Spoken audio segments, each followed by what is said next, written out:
If someone asked you who the richest people in history were, who would you name? Perhaps a billionaire banker or corporate mogul like Bill Gates or John D. Rockefeller. How about African King Musa Kita I? Ruling the Mali Empire in the 14th century CE, Mansa Musa, or the King of Kings, amassed a fortune that possibly made him one of the wealthiest people who ever lived. But his vast wealth was only one piece of his rich legacy. When Mansa Musa came to power in 1312, much of Europe was racked by famine and civil wars. But many African kingdoms and the Islamic world were flourishing, and Mansa Musa played a great role in bringing the fruits of this flourishing to his own realm. By strategically annexing the city of Timbuktu and re-establishing power over the city of Gal, he gained control over important trade routes between the Mediterranean and the West African coast, continuing a period of expansion which dramatically increased Mali's size. The territory of the Mali Empire was rich in natural resources, such as gold and salt. The world first witnessed the extent of Mansa Musa's wealth in 1324, when he took his pilgrimage to Mecca. Not one to travel on a budget, he brought a caravan stretching as far as the eye could see. Accounts of this journey are mostly based on an oral testimony and differing written records, so it's difficult to determine the exact details. But what most agree on is the extravagant scale of the excursion.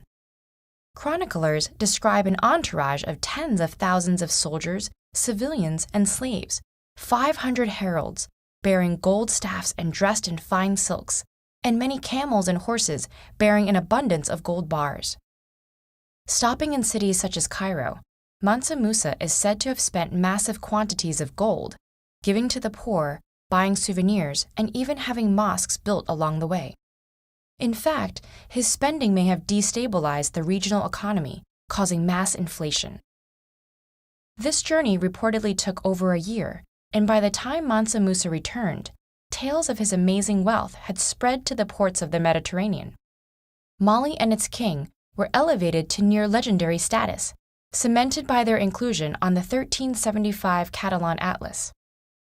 One of the most important world maps of medieval Europe, it depicted the king holding a scepter and a gleaming gold nugget. Mansa Musa had literally put his empire and himself on the map.